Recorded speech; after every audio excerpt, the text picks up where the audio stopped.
ცოტა ხნის წინ საჩუქარი გავიგეთა ჰამბურგის მერიამ და მე გამიგეთა პირადად, იმიტომ რომ მე მოგესწრებათ პალეონტოლოგი ვარ და ჩემთვის განსაკუთრებით მნიშვნელოვანი იყო ამ ხეების ხეივანის გაშენება ჩემი სახლიდან ძალიან ახლოს.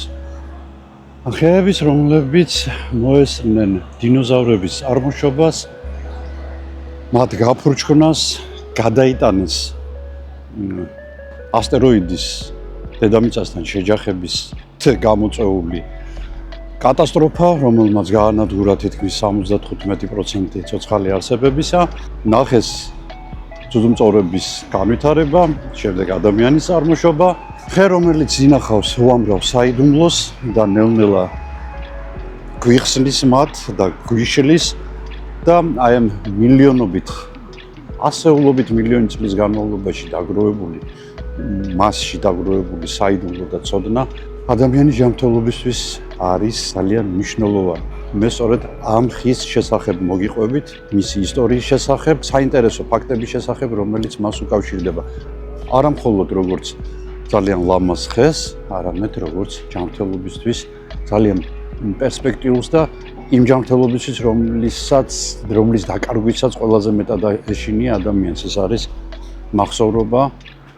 სამწუხაროდ მე ვერ მოუწარი, როდესაც ისინი ყველა ერთად იყო შეფოთლილი, უკვე დაკარგული აქვთ მათ დიდი ნაწილის ფოთლები.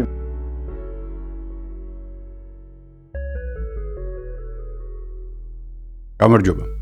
სამწუხაროდ ჩემს ვიდეოებს, იმ ვიდეოებს, რომლებიც სამეცნიერო თემებს ეხება, იმდენი ნახვები არ აქვს, რამდენიც მისტიკას და ნამდვილ კრიმინალს. ეს გასაგებია, ზოგადად ასეთი თემები ყოველთვის უფრო მომგებიანია და ეს არ არის რაღაც გამონაკლისი ან ჩემი არხის მაყურებლებისთვის, ან ზოგადად YouTube-ისთვის. დღეს მე შემოგთავაზებთ ისეთ თემას, რომელშიც იქნება მისტიკაც, რომელშიც იქნება ჩვენი ჯანმრთელობისთვის სასარგებლო რჩევები, კრიმინალი არ იქნება. მაგრამ იქნება ძალიან საინტერესო თხრობა ერთ-ერთ ცოცხალ არსებაზე, რომელიც ძალიან უცნაური ვინმეა. ამაცინად ჩვენი უბნის სავაჭრო ცენტრის სტუმრობისას, როგორც ჩვევია, იატაკს ჩავჩერებოდი და ისე მივდიოდი.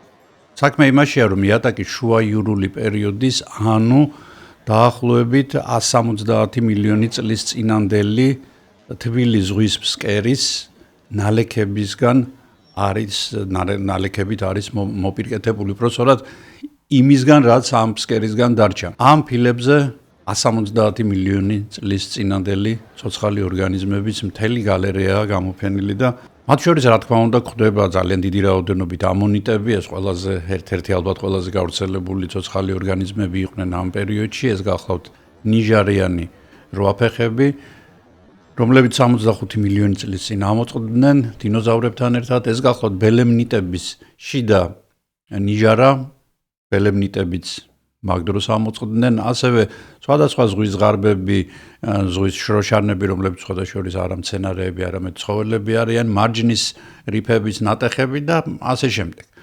და აი ამ მრავალფეროვნებაში მე შევამჩნიე ერთი ძალიან საინტერესო რამ, ფოთოლი.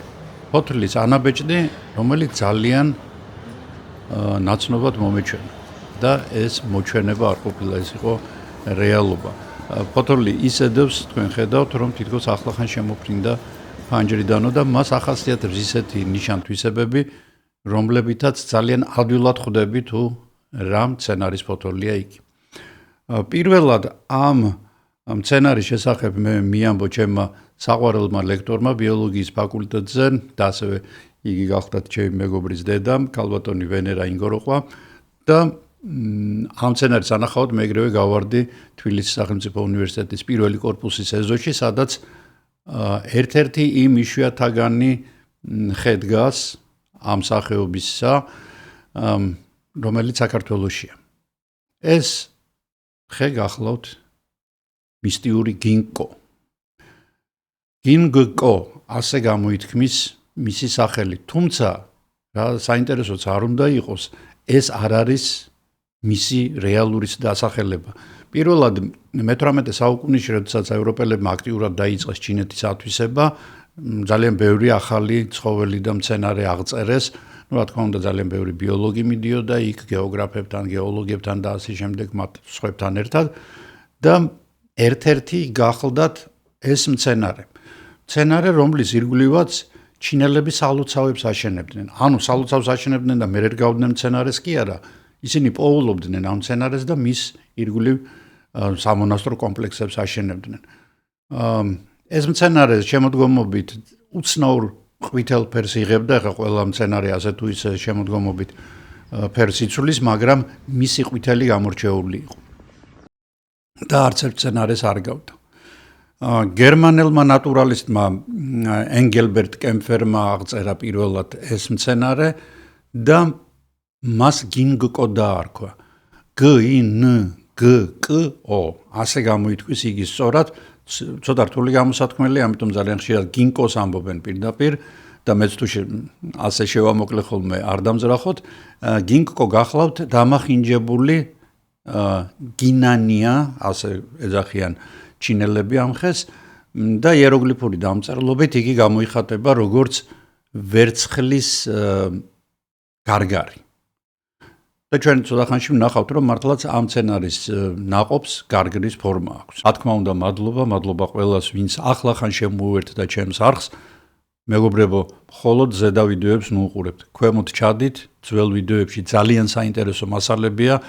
მართლა ძალიან საინტერესო, რომელსაც მეც უყურებ ხოლმე სხვადასხვა შიგადაშიგ. დიდი მადლობა ყველას, ვინც წერთ კომენტარებს, ვინც იწონებთ ვიდეოებს და ვინც ცუდ კომენტარებს წერთ. მათაც მადლობა, იმიტომ რომ აქტივობაში ითვლება და ეს აუცილებელია თქვენი აქტივობა, რათა არხი განვითარდეს და რა თქმა უნდა, განსაკუთრებული მადლობა მემბერებს, ანუ არხის წევრებს, რომლებიც ყოველთვიურად თანხას იხდიან ჩემი არხის ყურებაში და რა თქმა უნდა, იმ ხალხს, რომლებიც საბანკო ანგარიშზე რიცხავენ ხოლმე გარკვეულ თანხებს, რათა მე სტიმული მომეცეს კიდევ უფრო მეტი საინტერესო ვიდეო მოგაწოდო და რაც მთავარია ტექნიკური ბაზა გავაუმჯობესო ჩემი სტუდიის.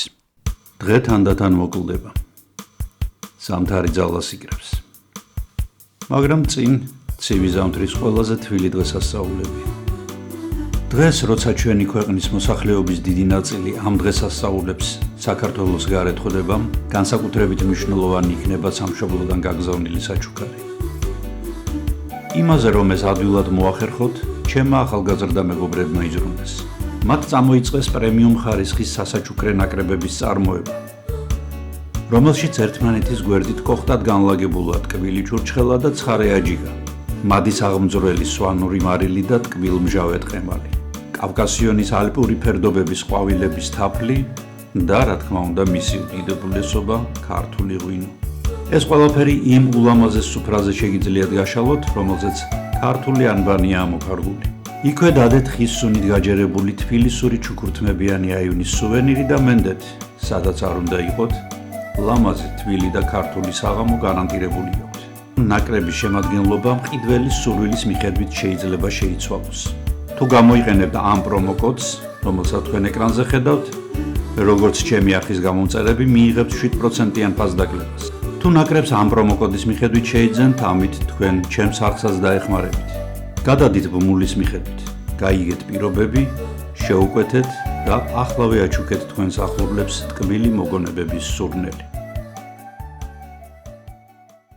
როგორც მე ამ სასაჩუქრე ნაკრების ავტორებმა დამაიმედეს, ძალიან მალე აეწყობა ლოგისტიკა, რომ საზღვარგარეთაც იყოს შესაძლებელი შეუფერხებლად მათი მოწოდების, თქვა ზედმეტი გადასახადი არ იყოს. მე კი შეგახსენებთ, რომ -7-იანი კოდით გაყიდული ნაკრებიდან რაღაც გარკვეული თანხა მეც მერიცხება, ამიტომ თუ უფრო ვიაქტიურებთ, თქვენც კმაყოფილი დარჩებით ამ ნაკრებით, რომლის ცვალებადობა შეგიძლიათ, როგორც იცით, ანუ შეცვალოთ შიგნით შემავალი პროდუქტები, მეც კმაყოფილი ვიქნები და რა თქმა უნდა, წარმოებელი, რომელიც აი ახლა დგება ფეხზე და ცდილობს, რომ რაღაც საინტერესო საქონლით შემოვიდეს ბაზარზე. ახლა კი ძირითადი თემა. მე იქიდან უნდა გავაგრძელო, საიდანაც დავიწყე თხრობა.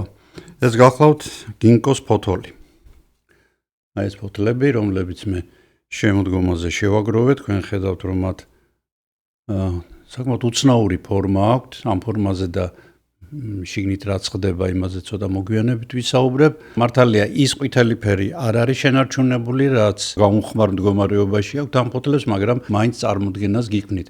ანუ ასეა თუ ისე შემოდგომაზე ყველა მცენარის ფოთოლი ფერს იცვლის და ამიტომაც ოქროს ფერს ვეძახით ჩვენ შემოდგომას და სწორედ აი ასეთი მკვეთრი ყვითელი ფერის, განსხვავებულად ყვითელი ფერის ფოთლები აქვს ამ ხეს. პარალელურად არ ვიცი ჩანს თუ არა აქ აი თქვენ ხედავთ ბოჭკოები, ანუ აი ეს ხაზები როგორ არის განლაგებული მასში. ესეთი პარალელური ხაზებია, რაც ჩვეულებრივ ფოთლებს თუ დააკვირდებით არ ახასიათებთ როგორც წესი იქ არის ესეთი გადახლართული ბადისებური აი ეს ბოჭკოები ხოლმე. და როდესაც გინკოს ფოთლები აი ესეთი სახით ცოცხალი გინკოს ფოთლები ჩამოიტანეს გერმანიაში, გერმანელები საკმაოდ კარგი პალეონტოლოგები იყვნენ უკვე იმ პერიოდში, კარგად ერკვეოდნენ სხვადასხვა ნამარხ ცხოველებსა და მცენარეებში და რაღაცას მიამსგავსეს გერმანიაში შუა პერმული პერიოდის, ანუ დაახლოებით 260 მილიონი წლის წინანდელ ნალექებში ნანახ ფოთლებს. შეადარეს და აღმოჩნდა, რომ არანაირი განსხვავება, არც ზომაში, არც ფორმაში, არც ბოჭკოების განლაგებაში, არც ყუნწის ფორმაში, არაფერში ამ მცენარესა და იმ 260 მილიონი წლის წინანდელ მცენარეს შორის არ არის და ეს იყო ძალიან გასაკვირი, იმიტომ რომ 260 მილიონი წლის განმავლობაში დედამიწაზე, ეს მაშინ არ იცოდნენ მართალია, მაგრამ დღეს ხომ ვიცით, 5 მასიური გადაშენება მოხდა. აქედან 2 იყო კატასტროფული. ერთი იყო პერმულისა და ტრიასულის საზღვარზე, როდესაც თითქმის 95% სიცოცხლისა გაქრა დედამიწაზე და მე ამის შესახებ ჩემს რამდენიმე ვიდეოში მაქვს საუბარი და გადადით იქ, ეს არის პერმოტრიასული ამოწყდომა, ეგრეთ წოდებული და მეორე ეს გახლავთ უკვე კაინოზოვრსა და ცარცულ პერიოდს, ანუ მეზოზოვრს ხანას შორის ამოწყდომა, ეს არის 65 მილიონი წლის წინ, როდესაც თითქმის 85% განადგურდა ცოცხალი ორგანიზმების ასტეროიდის შეჯახების შედეგად. იყო კიდევ ცარცისა და იურული პერიოდის შუა ამოწყდომები, იყო და შემდეგ კაინოზოვრში ერთი დიდი ამოწყდომა იყო, შემდეგ იყო გამყინვარების პერიოდები, რომლებსაც სხვათა შორის გინკომ ვერ გაუძლო. გინკომ სადღაც 7 მილიონი წლის წინ დაიწყო შემცირება. იგი თითქმის ყველა კონტინენტზე იყო, მე მგონი, შეიძლება ანტარქტიდაზეც იპოვონ და არ არის გამორიცხული, აუცილებლად იპოვიან, იმიტომ რომ ანტარქტიდა მოიხსენებათ ყოველთვის არ იყო ყინულით დაფარული გეოლოგიურ წარსულში. ავსტრალიაში ჩავთვალოთ, რომ ანტარქტიდა, აფრიკა, სამხრეთი, ჩრდილოეთ ამერიკა, ევროპა ყველგან არის ამ მცენარის ფოთლების ანაბეჭდები ნაპოვნი. ჩვენი სავაჭრო ცენტრის იატაკიც ეს არის სამხრეთ გერმანიიდან მოტანილი ფილებისგან დამზადებული შუა იურული პერიოდი, სადღაც 170 მილიონი წელია, მაგრამ უკვე 7 მილიონი წლის წინ მან დაიწყო გადაშენება. ჯერ გაქრა ამერიკებში, შემდეგ გაქრა აფრიკაში, შემდეგ ევროპაში და აზიაშიც გაქრა. შენარჩუნდა მხოლოდ იუნანის პროვინციაში, გუანჯოუს პლატოზე, დალოუშანის მთებში. ძალიან ხანდაზმული ეგზემპლარია იქ ნაპოვნი, დაახლოებით 3000 წლამდე ასაკის, საოცარი ასაკია. იქ ისეთი მიკროკლიმატია, რომ თითქოს რაღაცა როგორც სათბურის პირობებში ისე გადარჩა ეს მცენარე. იქედან არის სწორედ ყველა მცენარე, რომელიც დღეს ჩვენ გვხვდება ქალაქების გამწვანებაში, მათ შორის არა მხოლოდ ჩინეთის, გერმანიაში ძალიან პოპულარულია გინკო გამწვანებაში და ჩვენი თბილისის სახელმწიფო უნივერსიტეტის გინკოც აი ამ გუანჯოუს პლატოზე იუნანის პროვინციაში აღმოცენებული, უბრალოდ შემორჩენილი გინკოების შთამომავლები არიან. ასეულობით მილიონი წლის განმავლობაში გინკოს უწევდა თავის გადარჩენა. ასეულობით მილიონი წლის განმავლობაში მიდიოდა მისი ევოლუცია. მუდმივი ბრძოლა უწევდა მას გარემო პირობებთან, მავნებლებთან და ასე შემდეგ. და აი სწორედ ამ ბრძოლაში გამოიბრძმედა იგი როგორც ერთ-ერთი დაუმარცხებელი ცოცხალი ორგანიზმი და გამოუმუშავდა ისეთი თვისებები, რომლის საშუალებითაც იგი თავს აღწევს უამრავ განსაცდელს. იგი უძლებს ძლიერ დაზიანებებს, უძლებს ხანძარს, მისი მერქანი საერთოდ არ იწვის. ეს არის მისი ერთ-ერთი უცნაური თვისება. იგი უძლებს დაბინძურებას ჰაერის. კიდევ ერთი ძალიან საინტერესო მომენტი ის რომ გინკოს ფოთლები ძალიან ხშირად ქმნიან შემოდგომობით ასეთ ყვითელ ხალიჩებს, რომლებსაც როგორც წესი სანამ ფერს არ დაკარგავენ ისინი არალაგებენ ხოლმე, იმიტომ რომ სწორედ ამ დროს არის გინკო მაქსიმალურად ლამაზი და მაქსიმალურად მიმზიდველი. როგორც გითხარით, გინკოს ერთ-ერთი ეგზემპლარი დგას თბილისის სახელმწიფო უნივერსიტეტში, თქვენ როდესაც ადიხართ ცენტრალურ კიბეებზე ჭავჭავაძიდან, უნდა გაყვეთ, არსად არ უნდა გადაუხიოთ, გაყვეთ ბოლომდე და აუცილებლად დაინახავთ ჯერ თვითონ მიწაზე შეამჩნევთ აი ამ უცნაური ფორმის ფოთლებს, აი დაიმახსოვრეთ. ძალიან დიდი და გიგანტური ხე არ არის, იმიტომ რომ გინკო ზოგადად ნელა იზრდება და მე არ ვიცი როდის არის იგი დარგული. ეჭვი მაქვს რომ ალბათ როდესაც უნივერსიტეტი დაარსდა, ალბათ მაშინდელია ეს ხეც, იმიტომ რომ ისეთ ადგილას არის და იმ ხელაა. არ ვიცი ვინ ჩამოიტანა, ეს ჩემი სირცხვილია რომ არ დავინტერესდი, მაგრამ ნუ ყოველ შემთხვევაში გვაქვს ჩვენ გინკოს ესეთი საინტერესო ეგზემპლარი თბილისში და დღეს სხვა შორის თქვენ შეგიძლიათ იქ შეაგროვოთ ნაყოფი, მაგრამ აუცილებლად წაიღეთ რეზინის ხელთათმანი, იმიტომ რომ ნაყოფი, აი ხედავთ თქვენ როგორი შესახედაობის არის, იგი გარედან საკმაოდ მიმზიდველია, ინდებათ რომ ჩაკპიჩოთ, მაგრამ არ გირჩევთ, იმიტომ რომ ჯერ ერთი ვერ ჩაკპიჩავთ, საშინელი სუნი აქვს. რბილობის შიგნით ესეთი თხილის ფორმის გული რომლიდანაც თქვენ შეგიძლიათ სხვადასხვა აღმოვაცენოთ. გინკო, რომელიც საკმაოდ სწრაფად ამოდის, ჯერ უნდა ჩაალბოთ იგი წყალში და შემდეგ ჩათესოთ ჰუმუსით მდიდარ ნიადაგში, ოღონდ არც ისეთ მძიმე ნიადაგები არა, უფრო მჩატე, რომელშიც მეტი სილქვიშაა, აი ესეთი ნიადაგი უყვარს გინკოს. შემდეგ იგი ყინვაგამძლე მცენარეა, შეგიძლიათ ბაღებშიც გადარგოთ, მაგრამ ისე ვიმეორებ, გინკო ნელა იზრდება. აღმოცენება კი სწრაფად ხდება, 5-6 თვეში უკვე თქვენ მიიღებთ ესეთ პატარა გინკუნას, მაგრამ მისი ზრდა შედარებით ნელია და ესეთ სულსწრაფი ადამიანებისთვის არ გამოდგება ისე ვიჟობს, რომ სადმე ნერგი შეუკვეთოთ. სხვათა შორის გინკო არის ერთსახლიანი მცენარე. ანუ ორი ხეა საჭირო, რომ მდედრმა ნაყოფი მოგცეს. მაგრამ აქაც გინკოს აქვს ძალიან საინტერესო ადაპტაცია, ანუ შეგუება გამომუშავებული. გვიან ხდება მისი სქესის დადგენა, სადღაც 30 წლის ასაკში გამოჩნდება ბიჭია თუ გოგოა. და თუ გინკო რამდენიმე წლის განმავლობაში, თქვათ, მდედრია და დგას და ველოდება, რომ როდის გაანაყოფიერებს მის კვერცხუჯრედებს მამრობითი მტვერი მოფრენილი სადღაციდან, თუ რამდენიმე წელი მიხვდა, რომ არავის არ უყვარდება, იგი იწყებს უცნაურ რამეს. მას გამოაქვს ტოტები, აი მდედრობით ხეს მაგალითად, გამოაქვს ტოტები, რომლებზეც მამრობითი სასქესო უჯრედები მწიფდება. ეს არის საოცარი ადაპტაცია. არ დასაჯოთ სქესის შეცვლის გამო, არ მოჭრათ იგი, ასე იქცევა უკვე 250 მილიონი წელია, ასე რომ ძალიან საინტერესო გამოსავალი იპოვა. ანუ პირიქით ხდება მამრობითებში, ანუ მამრობითმა თუ შეატყო მისი მტვერი, მისი სპერმა ტყუილ უბრალოდ იხარჯება, მას გამოაქვს ტოტები, რომლებზეც უკვე კვერცხუჯრედები მწიფდება და ახალი თაობის მოცემის ერთ-ერთი ძალიან საინტერესო მეთოდი, რომელიც მე სხვა მცენარეებში შეიძლება არსებობს, მაგრამ არ გამიგია. გინკოს აქვს ძალიან ძლიერი ფესვთა სისტემა და საკმაოდ ღრმად გადის მისი ფესვები ნიადაგში და მას არ ეშინია არანაირი ტაიფუნის, არანაირი ძლიერი ქარის. 1945 წლის 6 აგვისტოს იაპონიის თავზე საშინელი ტრაგედია დატრიალდა, მოგეხსენებათ ამერიკელებმა აქ ჰიროშიმაში და პირველად გამოცადეს საომარ მდგომარეობაში ატომური ბომბი. მე რამდენადაც მახსოვს 500 მეტრის სიმაღლეზე ზედაპირიდან აფეთქდა, რაც გამოიწვია მან შენივრად იცით 80,000 ადამიანი იმავე წამს გარდაიცვალა, რომელიც 2 კილომეტრის რადიუსში იყო ეპიცენტრიდან და ზოგადად ყველაფერი ცოცხალი განადგურდა. დაახლოებით 7-8 თვის შემდეგ დაადგინეს, რომ რადიაციის დონე აღარ არის უკვე საშიში, რომ ნანგრევებისგან გაწმენდა შეიძლება ქალაქის აღდგენა.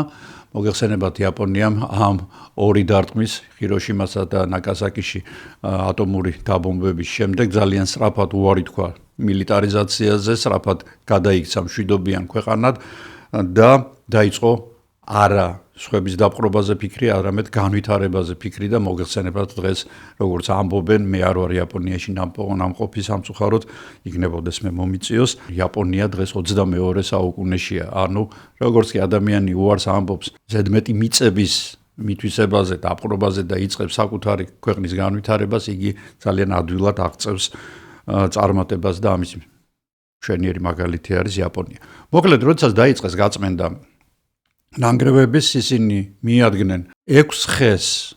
ეს გახლდათ გინკოს ხეები, რომლებიც დამწვარი იყო მთლიანად და მათი ამოძირკვა დააპირეს და თითქოს რაღაც ნიშანი მისცაო ხემ 5 ხეზე აღმოაჩინეს, რომ მათ მწვანე ყლორტები აქვთ.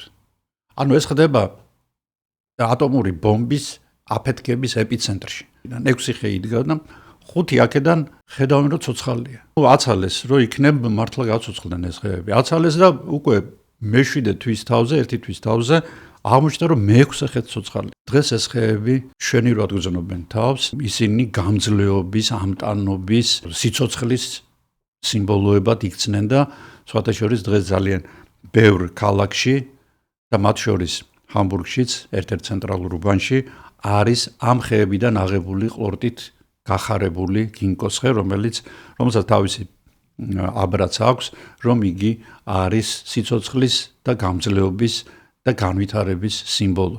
აი ასეთი უცნაური ვინმე ყავს გინკო. ამით პრინციპში არც არის ძალიან გასაკვირი, იმიტომ რომ მათ ისეთებს გაუძლეს, რომ იმასთან ჰიროშიმას ბომბი მოსატანიც არ არის. კიდევ ერთი ძალიან საინტერესო ამბავი გინკოს ცხოვრებიდან 2016 წელს ჩინელმა მეცნიერებმა, გენეტიკოსებმა გაშიფრეს ამ მცენარის გენომი, სეკვენირება მოახდინეს მისი დნმ-ის და აღმოჩნდა, რომ მათი დნმ შეიცავს 11 მილიარდ ნუკლეინის მჟავას, ნუკლეოტიდს, ანუ ვითომ რა, ხო, აქვს და აქვს, მაგრამ საქმე იმაშია, რომ ადამიანს აქვს მხოლოდ 4 მილიარდი. ანუ 3-ჯერ ნაკლები. კიდევ ერთი იგივე ჩინელებმა და შემდეგ უკვე იაპონელებმაც 2022 წლის, აი ეს 3 წლის წინანდელი გამოკვლევებია, ყველაზე ხანდაზმულ გინკოებზე შეისწავლეს ისინი და დაადგინეს, რომ 700-800 წლის გინკოები ზუსტად ისეთივე ახალგაზრდები არიან, როგორც ახალ აღმოცენებულები. მათ სიბერე არ შეპარვიათ და პირიქით აქტიური ნივთიერებების რაოდენობა ასეთ ხეებში გაცილებით მეტია, ვიდრე ახალად აღმოცენებულებში. გინკოს არ ეკარება თითქმის არც ერთი მავნებელი. თითქმის რო ვამბობ, აი დავიწყე შემდეგ ძებნა, იქნება რაღაც თითქმის რადგან ამბობენ, ესე იგი რაღაც მავნებელი ვერ ვიპოვე ვერაფერი. თუ თქვენ იპოვეთ, დამიწერეთ.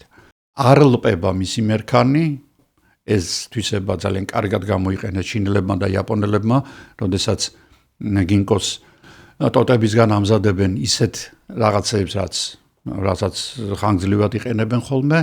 როგორც ხედავთ, გინკო საკმაოდ უცნაური, მისტიური და საინტერესო მცენარეა. და ლამაზი. რა ვიცი, მე ძალიან მომწონს, აი კიდევ ერთხელ შეხედეთ, ულამაზესია ფოთოლი, ულამაზესია ხე, ულამაზესია გინკო წელიწადის ნებისმიერ დროს. აი აქ კი უკვე მიუახლოვდით თემას, რომელიც ჩვენთვის ძალიან მნიშვნელოვანია. გინკოს ლათინური სახელი გახლავთ გინკო ბილობა.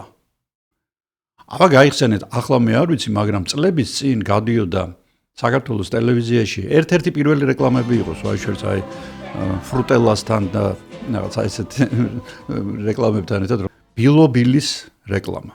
და იგი ასოცირდებოდა ისეთ წამლებთან, რომლებიც ტვინის მკვებავები არიან. ძველ ჩინეთში სწორედ ამის გამოც სცემდნენ ამ ხეს თაყვანს, რომ მასში როგორც ჩინელები ამბობდნენ და ჩინელები მოგეხსენებათ, ყველაფრის მესაიდუმლეები არიან, რასაც კი ბუნება იძლევა. ისინი ამბობდნენ, რომ ამ ხეში ჩამალული არის სასიცოცხლო ენერგია, რომელიც ჩვენ შეგვიძლია გამოვიყენოთ. იყენებდნენ კიდეც. მის ნაყოფს დღემდე იყენებენ ჩინელები და კორეელები სხვადასხვა საკვებში, მაგრამ მე ასეთი საკვების გასინჯვას არ გირჩევთ, იმიტომ რომ მასში დიდი რაოდენობით არის გინკოტოქსინები, ანუ გინკოს შხამები. ეს არ არის ძლიერი შხამი, ის არ კლავს, მაგრამ მიუჩვეველი ორგანიზმისთვის მან შეიძლება გამოიწვიოს კერძოდ პირღებინება, თაბრუსხვევა და ასე შემდეგ. არ გირჩევთ, არც არის, ეხლა არ ამგონია ადამიანის გემრიელი იყოს, იმიტომ რომ ისეთ სუნი აქვს იმ ნაყოფს, რაღაც ეჭვი მეპარება, რომ გემრიელი იყოს. კორეაში და ჩინეთში გინკოს ნაყოფით უკურნალობდნენ შარდის ბუშტის ანთებას, ბრონქიალურ ასთმას და თქვენ წარმოიდგინეთ ფსიქიურ დაავადებებსაც კი. მაგრამ რა თქმა უნდა, მთავარი რის გამოც გინკოს პატივსცემენ არა მხოლოდ ჩინეთში, არამედ უკვე ევროპაშიც და ამერიკაშიც და სერიოზული ფარმაცევტული კომპანიები და აფასებენ მას არა მხოლოდ სილამაზის კიდევ ერთხელ უნდა გაჩვენოთ, ეს ჩემი ფავორიტი მცენარეა, არა მხოლოდ სილამაზის, არამედ იმ სასარგებლო თვისებების გამო, რომლებსაც იგი შეიცავს. როცა გინკოს სასარგებლო თვისებებზე საუბრობენ, საუბარი არის ყოველთვის ფოთლების ექსტრაქტზე, რომელიც შეიცავს ბიოლოგიურად აქტიურ ნივთიერებებს დიდი რაოდენობით. რადგან ასეა ჩვენს ცოცხალ ნამარხს ძალიან გაუმართლა, დღესდღეობით $2 მილიარდამდე არის ბრუნვა მისი პრეპარატებისა, საკმაოდ ბევრია და ამან გამოიწვია ის, რომ მთელი მსოფლიოს მასშტაბით დღეს დარგული არის დაახლოებით 50 მილიონი გინკოს ხე. ფოთლების, რა თქმა უნდა, გამწვანებისთვის ქალაქების, მაგრამ ძირითადად ფოთლების მოსავალის აღებისთვის. შეეც როგორც ვარაუდობენ, ეს $2 მილიარდი კიდევ უფრო გაიზრდება და 30-იანი წლების შუაში სადღაც მიაღწევს $5 მილიარდამდე. როგორ ხდება ფოთლების დამზადება? დაახლოებით ისევე როგორც მე დავამზადე. აი ესეთივე სუფთა იყო, როგორცაც ხედავთ, ზედ არაფერი არ არის. გამშრალი ფოთლები უკვე ქუცმაცდება და ამის შემდეგ იწყება მათგან სასარგებლო ნივთიერებების გამოყოფა, ანუ ექსტრაქცია, რომელიც ან წყლის ორთქლის საშუალებით ხდება, ან სპირტით. ამ სითხეების კონცენტრირებას აკეთებენ, ანუ აორთქლებენ ზედმეტ სპირტს, ზედმეტ წყალს და როგორც წესი იღებენ ხვნილს, ან წვეთებს, ან ტაბლეტების ფორმას აძლევენ მას, ან კაფსულებში ყრიან და უკვე ფაქტიურად ეს არის მზაწამალი. მზაწამალი, რომელსაც ჩინელები სხვაიშურს უკვე საუკუნეებია მისგან ამზადებენ ჩაის, ან უბრალოდ დუარეს ასხამენ და ასე სვამენ. მე ამის გაკეთებას არ გირჩევთ, იმიტომ რომ ჯერ ერთი ქალაქის პირობებში შეგროვებული ფოთლები კაცმა არ იცის რას შეიცავს. მიუხედავად იმისა, რომ ეს მცენარე ძალიან კარგად უძლებს ჰაერის დაბინძურებას, იგი შთანთქავს კიდეც ამ მავნე ნივთიერებებს და ამიტომ ახლა ტყეში და ეკოლოგიურად სუფთა გარემოში გინკოს ვერ იპოვით. უნივერსიტეტის ტერიტორია ალბათ ერთ-ერთი ყველაზე ჰაერის ამბავში ყოველ შემთხვევაში ძალიან დაბინძურებულია და ამიტომ თავი შეიკავეთ. ისევ ჯობს ცოტა მეტი გადაიხადოთ და იყიდოთ აფთიაქში. ახლა ვნახოთ რა არის გინკოს ფოთლებში ისეთი, რომელმაც მსოფლიო გადარია და ამდენ ფულს ხარჯავს ზოგიერთი მისი პრეპარატების შეძენაში. პირველ რიგში ეს გახლავთ ეგრეთ წოდებული ფლავონოიდები. ფლავონოიდები ხასიათდება მკვეთრად გამოხატული ანტიოქსიდანტური თვისებებით და ასევე ანთების საწინააღმდეგო თვისებებით. ყველაზე ცნობილი ფლავონოიდი, რომელსაც შეიცავს გინკოს ფოთლები, გახლავთ კვერციტინი. ეს არის ძალიან აქტიური ნივთიერება და მეორე ჯგუფი არის ტერპენოიდები, რომლებსაც ახასიათებთ სისხლის შედედების დაქვეითების უნარი. ანუ ისინი დაახლოებით ისევე იქცევიან როგორც ასპირინი. ანუ ტერპენოიდები ხელს უშლიან თრომბების წარმოქმნას სისხლძარღვებში და ამით ისინი პრევენციას უკეთებენ გულსიზარდვა დაავადებებს, პირველ რიგში იშემიურ ინსულტს და რა თქმა უნდა გულის ინფარქტს. და კიდევ გახლავთ ერთი ჯგუფი ამ ფოთლებში აქტიური ნივთიერებებისა, ეს არის პროტოანტოციანიდები. აი ეს სამ ჯგუფი, ანუ ტერპენოიდები, ფლავონოიდები და პროტოანტოციანიდები არის ძირითადი ის აქტიური, ბიოლოგიურად აქტიური ნივთიერებები, რომლის გამოც ამ მცენარეს იყენებენ სამკურნალოდ ან პროფილაქტიკის მიზნით. მე უკვე ვთქვი, რომ გინკოს ფოთლები ძალიან დიდი რაოდენობით შეიცავს ანტიოქსიდანტებს მეთქი და ეს სიტყვა ჩვენ ძალიან ხშირად გვესმის, მაგრამ არ მგონია, რომ ბევრმა იცოდეს თუ რას ნიშნავს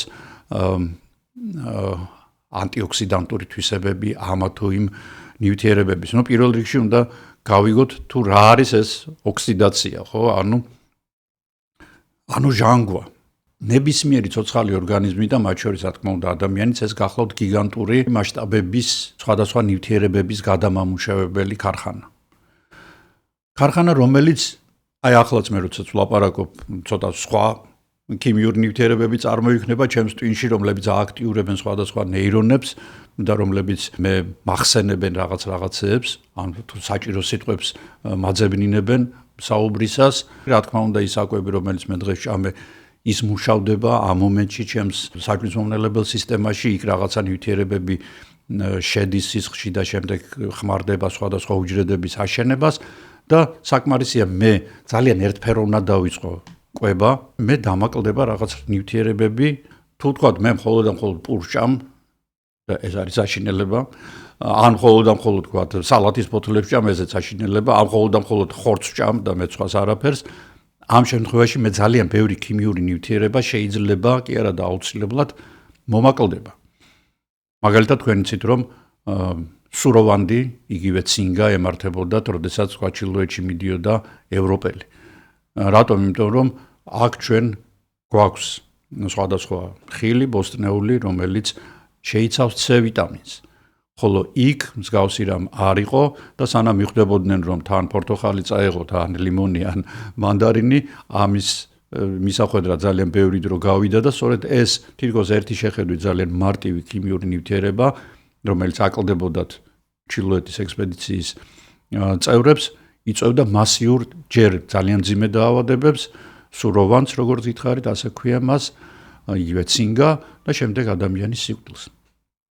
ანალოგიურად არის, თუ ჩვენ გვაკლდება მაგნეზიუმი, ჩვენი კუნთები განიცდიან, აი კუნთების დაჭიმვას რო ეძახიან, კალიუმი და ნატრიუმი გულის კუნთისთვის, კალციუმი ძვლების განვითარებისთვის, მთელი მენდელეევის სისტემა თუ ქიმიური ელემენტების სისტემა არის ჩვენს ორგანიზმში, სხვადასხვა რაოდენობით, რა თქმა უნდა, მოძრაობს, არის მუდმივ ზემოქმედებაში ერთმანეთთან და ეს ყველაფერი ხდება უჯრედში.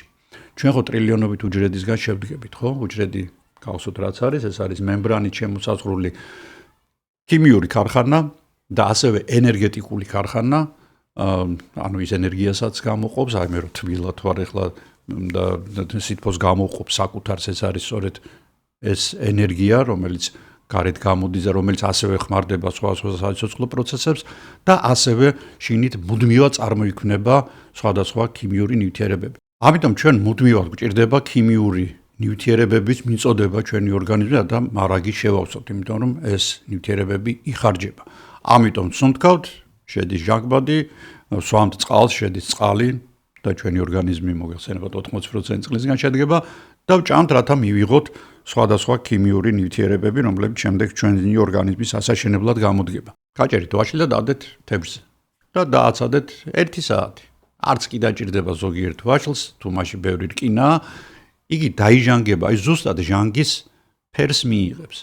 კანი იცავს მას ჟანგვისგან, მაგრამ კანი როდესაც გავაცალეთ, იგი და ასევე მოსდით სხვა შორის საშინელი ფერიც ხდება ავოკადო, თუ თქვათ ლიმონი არ დავასხით მას ზემოდან და ბევრი სხვა ისეთი ნაყოფი, რომელშიც დიდი რაოდენობით არის რკინა.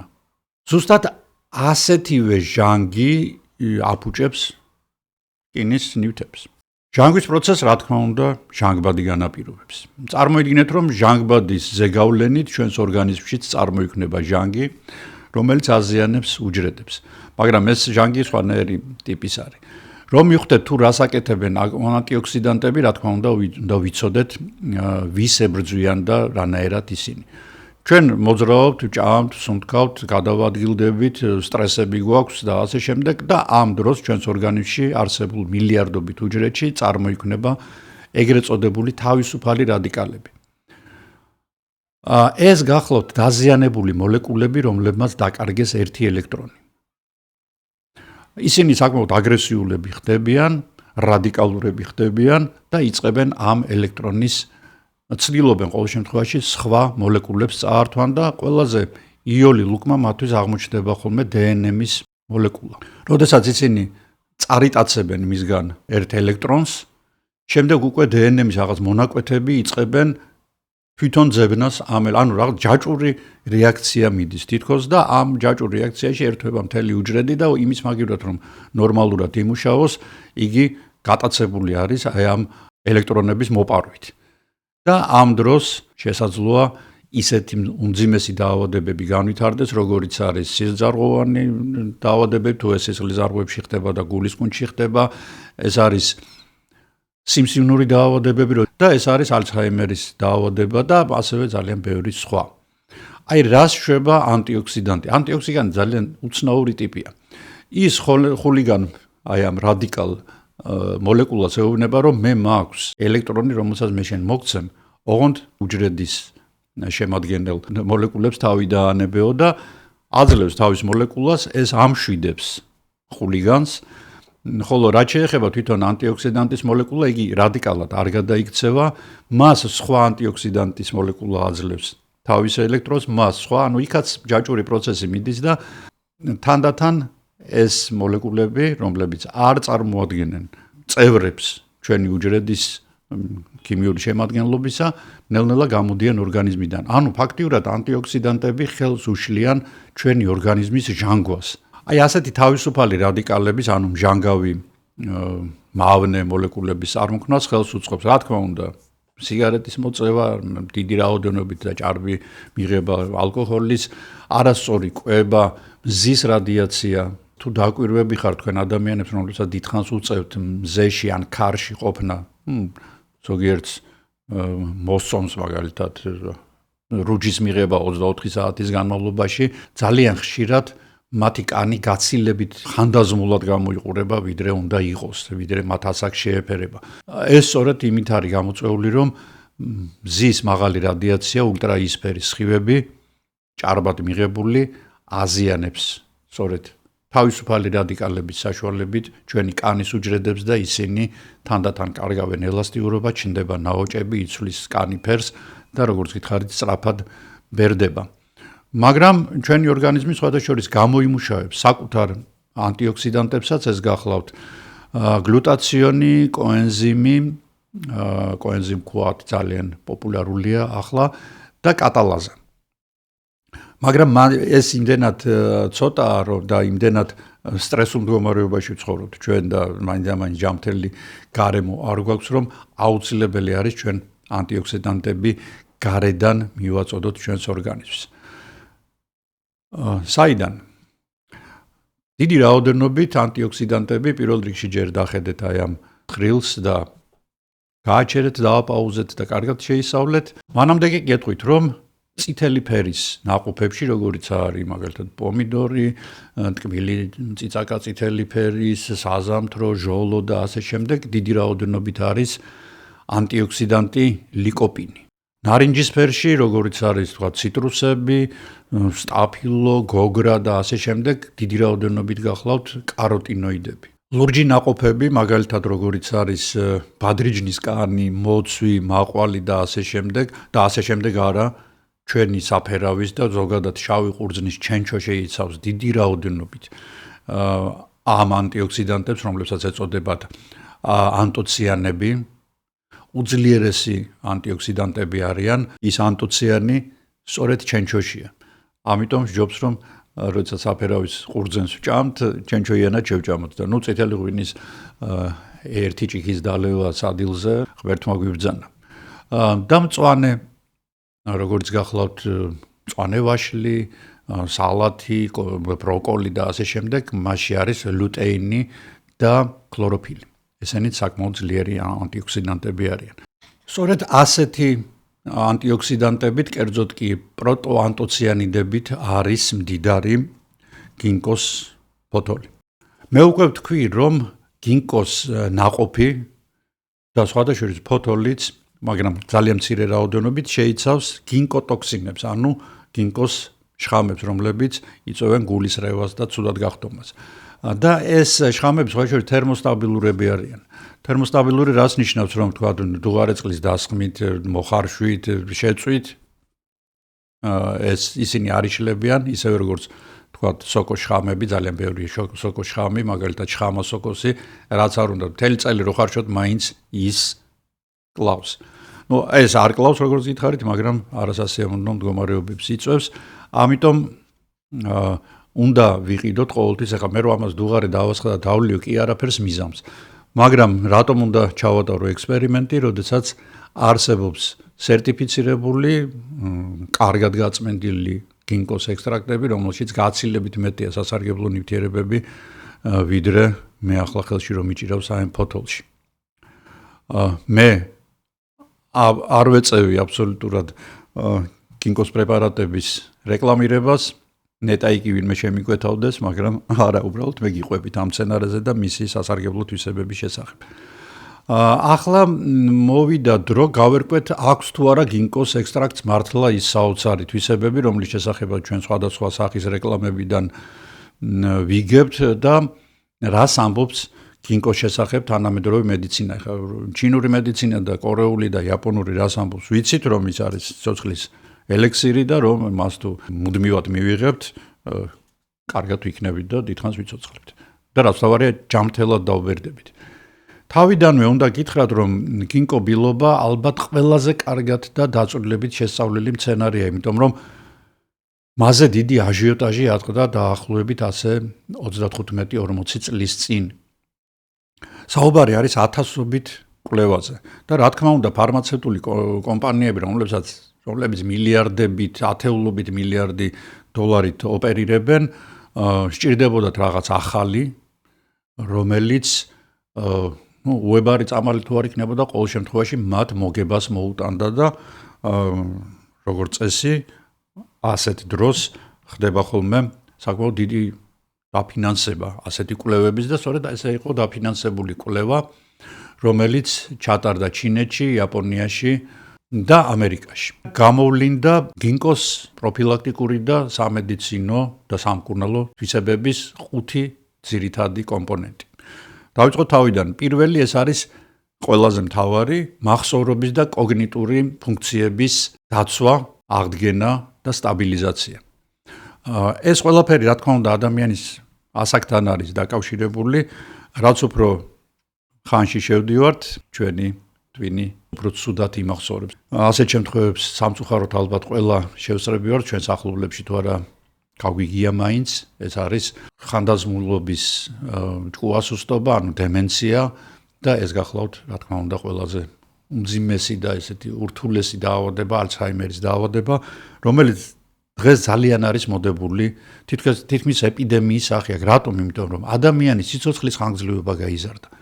ჩვენი ბიოლოგიური სიცოცხლე სადღაც 45-50 წლის სასში უნდა ჩერდებოდეს, მაგრამ პრეპარატების, სამედიცინო მომსახურების განვითარებამ, სხვადასხვა პროფილაქტიკურმა პროცედურებმა, რომლებსაც ჩვენ ვიტარებთ, ყველაფერმა ამან გაახანგრძლივა ჩვენი სიცოცხლე და საშუალება მოგცა, რომ ჯამრთელად შევიდეთ ხანდაზმულობის და შემდეგ სიბერის ასაკში. მაგრამ პარალელურად ჩვენი ორგანიზმი ზოგჯერ ვერ მისდევს ხოლმე ამ ყველაფერს და სწორედ ასეთი დაავადებების სამკურნალოდ თითქოს თუ პროფილაქტიკისთვის შეიძლებაო გამოვიყენოთო გინკო.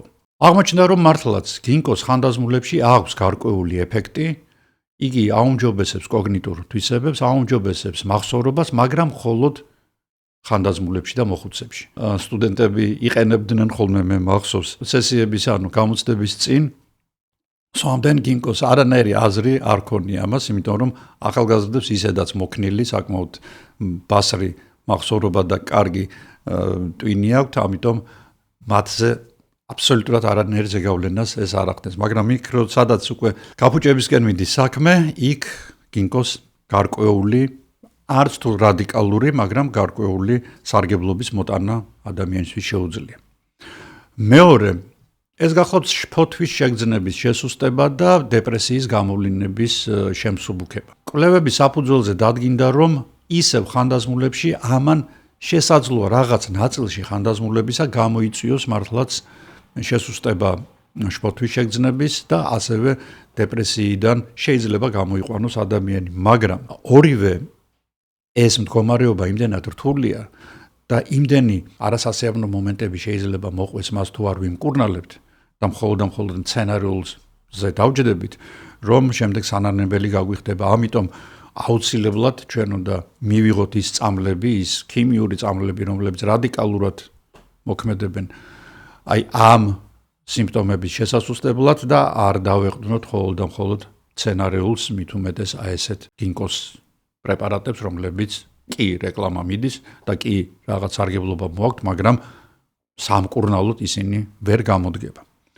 მესამე ეს არის სისხლის მიმოქცევის და სისხლძარღვების გაუმჯობესება. თითქოს ჯგუფი კვლევებისა გვეუბნება, რომ მართლაც გინკოს ექსტრაქტი სისხლძარღვების მოქნილობას ზრდის, აქედან გამომდინარე გამტარობა სისხლის უმჯობესდება, ასევე უმჯობესდება სისხლის მიერ ჟანგბადის გადატანა და ეს თავის მხრივ თავის ტვინს კვებავს გაცილებით უფრო ინტენსიურად, ვიდრე თუ არ მივიღებთ ამ გინკოს ფოთლების ნაყენს, მაგრამ არის კიდევ მეორე მომენტი.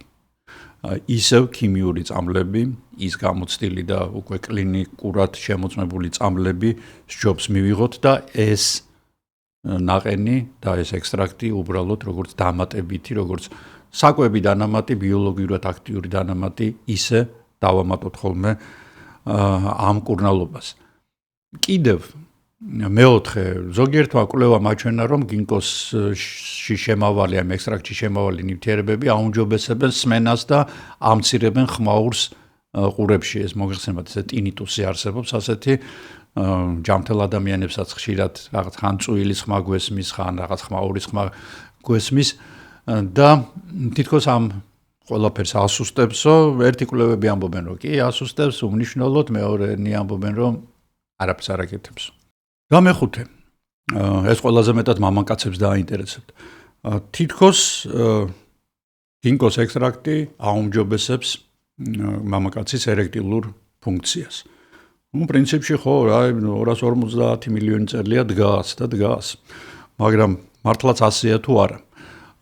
იქედან გამომდინარე, რომ თითქოს ეს ექსტრაქტი და ანტიოქსიდანტები აძლიერებენ სისხლის მიმოქცევას და ერექტილური ფუნქცია სწორედ სისხლის მიმოქცევაზეა დამოკიდებული, აი იმ მღვიმოვან ქსოვილზე, რომელიც ივსება ხოლმე ერექციისას სისხლით, შეიძლებაო მართლაც ეს ექსტრაქტი იყოს გამოყენებული ამ დროსო.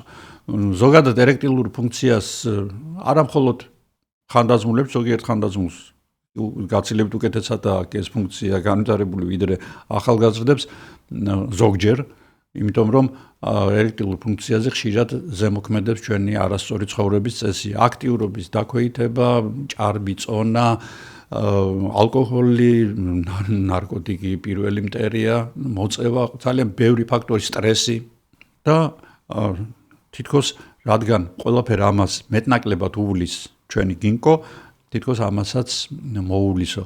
კვლევები დადგინდა, რომ ზოგიერთ ადამიანში მართლაც გაუმჯობესებას იწვევს, მაგრამ ძირითადად არა, იგი ვიაგრას მაინც ვერ შეედრება. ამიტომ მიუხედავად ყოველწლიურად მზარდი გაყიდვებისა და გინკოს პრეპარატების უდაო პოპულარობისა და ის რომ ეს სცენარე რეალურად ეხმარება ზოგიერთ ადამიანს სხვადასხვა პრობლემების გადალახვაში, თანამედროვე მედიცინა გინკოს როგორც სამკურნალო საშუალებას ასეთად არ განიხილავს. იგი განიხილავს მას როგორც ბიოლოგიურად აქტიური ნივთიერებების ან დანამატების წყაროდ. ბადებს რო ვეძახით ჩვენ. ამიტომ შესაძლოა ამ პრეპარატებით მკურნალობამ და მხოლოდ ამ პრეპარატებზე დაყრდნობამ ჩვენში გააძლიეროს ის დაავადებები, რომელთა მკურნალობა ჩვენ შევწყვიტეთ ტრადიციული ქიმიური პრეპარატებით. როგორც ანტიოქსიდანტების წყარო, რა თქმა უნდა, გინკოს ნაყენი და ექსტრაქტი ჩვენ შეგვიძლია გამოვიყენოთ, მაგრამ პარალელურად არ დაგვაუწყდეს ის ჩვენი ბუნებრივი ანტიოქსიდანტები, რომლებიც საქართველოში უამრავი გვაქვს. თავარია ეს ხილი და ბოსტნეული არ იყოს გაჯერებული ქიმიური ისეთი ნივთიერებებით, რომლებიც ამ ანტიოქსიდანტების ზემოქმედებას ნულამდე კი არა, სადღაც ქვემოთ მინუსებში არ გაიყვანს. გასაგებია, რომ როგორც ყველა ნებისმიერ პრეპარატს, გინკოს ექსტრაქტსაც ექნება და აქვს უკუჩვენებები და ისინი პირდაპირ არიან კავშირში როგორც დამამზადებელ ფირმასთან, ასევე დოზირებასთან. ახლა ზედოზირებით ჩვენ ყავას და ჩაი და წყალი რო დავლიოთ, ის გაგვდის ცუდად, ხო? ამიტომ დოზირებას სწორად უნდა დავიცვათ, რაც ყუთზე აწერია და რა თქმა უნდა შევარჩიოთ ნორმალური ფირმა, რომელიც გამოცდილია და რომელიც უსახელო ფირმისგან არ ვიყიდოთ, რაც არ უნდა რეკლამირება ხდებოდეს მისი. მე ექიმი არ გახლავართ, ამიტომ მე არაფერს არ გირჩევთ, უბრალოდ მე მოგიყევით მცენარის შესახებ, რომელსაც ახასიათებს ესეთი უცნაური და სასარგებლო თვისებები. ახლა კი ჯერი თქვენზეა, თუ იყიდით მის პრეპარატებს, ხო კარგი, თუ არ იყიდით და ისიც კარგი, ესე იგი არ გჭირდებათ. ეს იყო დღეს სულ რაც მე უნდა მესაუბრა ამ უცნაური ცოცხალი ნამარხის შესახებ და რა ვიცი, მე გირჩევთ შეაგროვოთ მისი ფოთლები, ოღონდ დეკორატიული მიზნით. მე რამდენიმე ათეული ფოთოლი მაქვს და ვაპირებ რომ რაღაცა კომპოზიცია შევქნა, რა ვიცი. ალბათ რაღაც საინტერესო გამომივა და შემდეგ ჩარჯოში ჩავსვათ, რა თქმა უნდა, ამ ყველაფერს გაჩვენებთ. დღეს სულ ეს იყო, მე მინდა ჯანმრთელი, შვიდი, წყნარი და რაც თავარია, საშობაოდ და საახალწლოდ კარგი განწყობა გისურვოთ. ჩვენ მალე შევხვდებით ერთმანეთს, მე 2-3 თემას ვამუშავებ და იმედია მალე შემოგთავაზებთ მათ. ამიტომ არ გადართოთ, დარჩით არხზე, მოიწონეთ ვიდეო თუ მოგეწონათ, არ მოიწონოთ ვიდეო თუ არ მოგეწონათ, დაწერეთ კომენტარები და რა თქმა უნდა გადააზიარეთ იგი სხვადასხვა სოციალურ ქსელებში, რათა მეტმა ადამიანმა ნახოს და გაიგოს ამ უცნაური გინკობილობას შესახებ. ნახვამდის.